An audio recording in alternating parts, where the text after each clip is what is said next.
Hey guys, back again with some Modern on a Budget, and today we're going to be talking about a tribe that we haven't seen in a while, Elves.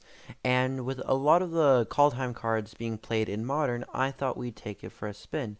We're going to be playing Elvish Warmaster, which says whenever one or more elves enters the battlefield under your control, create a 1/1 green elf warrior creature token. This ability triggers only once a turn. So that's kind of an interesting wording on that.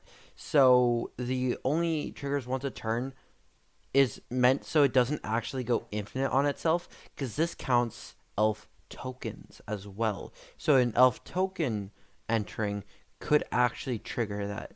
Now, we don't have any way to just like make tokens like super easily like that, but we do have a bunch of elves to play.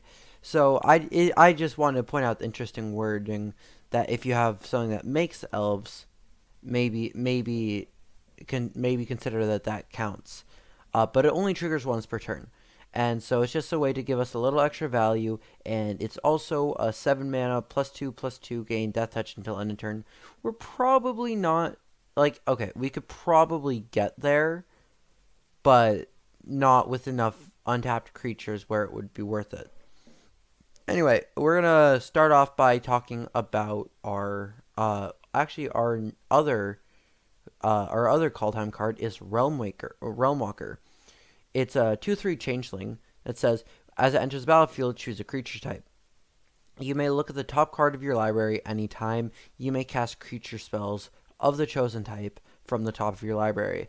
Now, I'm on and off with this card. At the very start, when I saw this card, I was like, you know what? Elves doesn't really want to be doing that. It kind of wants to just combo as soon as possible, just get as many creatures out as soon as possible. But then I started thinking, if I turn one like an Elvish Mystic, I can turn two a Realm Walker, and so turn three isn't necessarily when I cast this. I can actually cast this a lot earlier than I had actually originally thought because of all of the one drop mana dorks. So, speaking of one drop mana dorks, let's talk about them. Elves of Deep Shadow is a tap add black. Elves Elves of Deep Shadow deals 1 damage to you. Now this is the only copy of this in the deck, and it's just to add a little bit of black because we just want to make sure that we're able to cast our shamans or our pushes in the sideboard. For Elvish Mystics, 1 mana, 1/1, tap for a green. Landwar Elves is 1 mana, 1/1, tap for a green. Nettle Sentinel says it doesn't untap during your untap step, but it's a 1 mana, 2/2. Whenever you cast a green spell, you may untap it. Now, the way we're going to get use out of that is by using a card called Heritage Druid. Tap 3 untapped elves you control, add green, green, green to your mana pool. So, assuming honestly, we could have two of these out and it would work. If we have two Nettle Sentinels out and we keep playing Elves, then we tap this and we tap another one, and then we tap, I don't know, some random creature. Let's say we tap a War Master. We add green, green, green, and then we play a Dwynen's Elite. Then we will end up untapping our two Nettle Sentinels, and then we can tap that with the two Sentinels and the Dwynen's Elite, because this gets past Summoning Sickness. Okay. So next up we have, so this is a very fast way to just keep cranking stuff out. It can even tap itself. So if you turn one Heritage Druid into a turn 2 Dwynen's Elite, which I've mentioned it twice now, I might as well say what it is. It enters the battlefield. If you control an elf, you get an elf. So if turn 1 Heritage Druid, turn 2 Dwynen's Elite, you can tap all of those to cast a 3-drop. Very fast, very fun.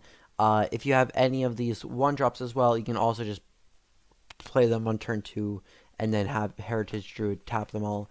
Heritage Druid does not actually have to be out for more than one turn to activate its ability, so you could turn 1 Mystic, turn 2 Heritage Druid Landwar Elf, and then tap everything for a 3-drop. Next up is, well, we do have Dwynen's Elite for that, for the extra token to create, because we want a lot of elves on the board, whether or not we cast them, and whether or not they tap for mana. Elvish Warmaster, I already explained it. Elvish Archdruid, other elf creatures you control get +1/+1. Tap for a green for each elf you control. Now, you'll notice that this is actually the only tribal elf card in the deck, the only lord in the deck. And I know there are other cards like Elvish Clan Caller, but really we didn't want it. It's not the kind of elf deck we're going for. We're really going for more of a combo deck than an aggressive tribal deck. And when I say aggressive, not aggressive, that doesn't mean we're not going to try to play very quickly. It just means that we're not going to be trying to have as many lords on the board as possible, much like a deck like Merfolk. Next up is Azuri Renegade Leader, which says green, regenerate target elf, or another target elf actually, or pay 5 mana. Elf creatures you control get +3/+3 and gain trample until end of turn. Now, I know I mentioned how Warmaster probably won't be using that ability a ton, but Azuri is 5 mana, not 7, and it's a lot more reasonable to ask, and they don't gain Death Touch. This case, they gain Trample. So this way, we're going to be able to try to overpower our opponent. Next up is Realmwalker, and that's a card that I really didn't expect to really see play in this deck, because I thought Elves was just going to want to try to be too fast for this card. But the number of times that Heritage Druid has overperformed for me while playing this deck is kind of crazy. So you Heritage Druid with Realmwalker out, and then you have Nettle Sentinels out, and then you basically just play your entire deck almost. So next up, and it also allows us to kind of like storm our way to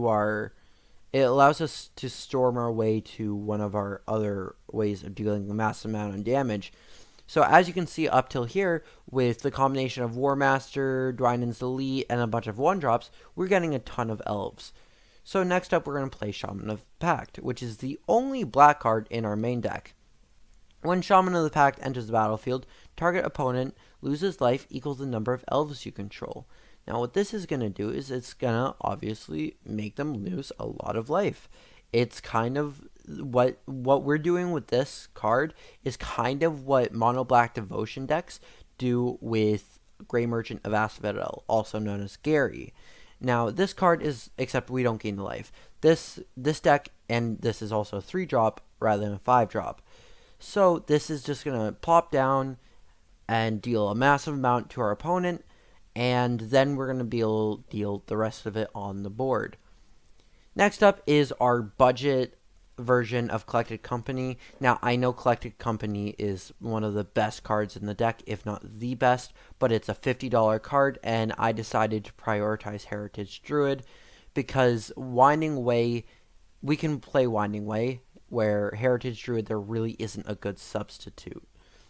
Now, Winding Way won't put it directly onto the battlefield, and there's a reason I'm running it over things like Lead the Stampede. Lead the Stampede is a 3-drop, but it also goes through 5 cards and only creatures. If we really need to hit a land, we could technically say, hey, Winding Way, we're going to try to go fetch a land. More often than not, that's not going to be what we do with it, but having that option will sometimes save you and possibly get you back into the game. But it also says choose a creature or land, so creature as well, and it's a 2-drop instead of a 3-drop. If we turn one to Mystic, then that means that we can potentially turn to our Winding Way into another 1-drop, where Lead the Stampede would just be our entire second turn. And so what it does is it actually reveals top 4 cards of our deck and put all cards of the chosen type revealed this way into your hand and the rest in your graveyard. So it's going to toss all of our creatures or all of our lands into our deck. The only thing that is not one of those things in our main deck is our Winding Ways. We either have creatures or lands. That's it. Anyway, that's the main deck without the lands. The lands, we're playing the Pathways because I love the Pathways. They're very nice. Playset for $14, $13.50, and it's if you want to be able to build like half of my decks, if not more, then getting a playset of each of the Pathways is gonna just automatically get you the mana base essentially. Next up is Land War Wastes. We don't typically really mind the life being lost because we are going to try to have a very fast game anyway. Then we have 10 Forests because 10 Forests. It's practically a mono green deck.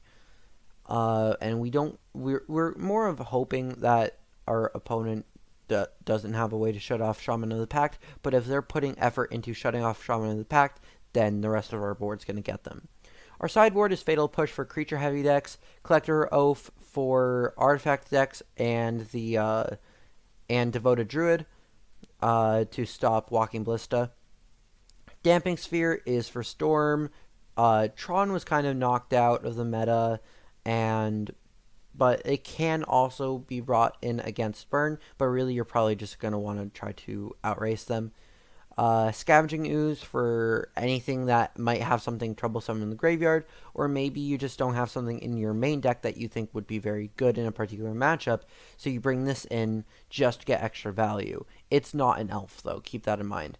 Reclamation Sage is a way for us to deal with pesky artifacts and enchantments, and typically I would run something like Wilt because it's a 2-drop and can be cycled, but Reclamation Sage is actually an elf, so it will actually help us even more. So, that's what we have for the deck. As you can see, we are remaining budget with 98.77 on tabletop and 46.14 in ticks. Now, it's a very interesting deck. I have not really seen a ton of elves in the metagame, and it's definitely not a deck that we can it really can't compete with the Emrakul Trickery deck, but our purpose here was to build an elf deck that could compete in the format. It's just that you're going to have to accept that that's one bad matchup that you're just going to have to deal with. Hopefully you can possibly even go wide enough that you don't have to worry because you can just sacrifice 6 permanents. But that's just going to be a matchup you have to say, yeah, I'm going to lose. But also, this deck, nothing in this deck is going to get banned anytime, like, ever. Where Trickery, Tibble, whatever, that stuff might see a ban or an errata. Anyway, I hope you like the deck. If you have any questions about my card choices, about things to do with the deck, if you have any comments on it, please let me know below. And if you like the video, let me know with that thumbs up, and I will see you next time.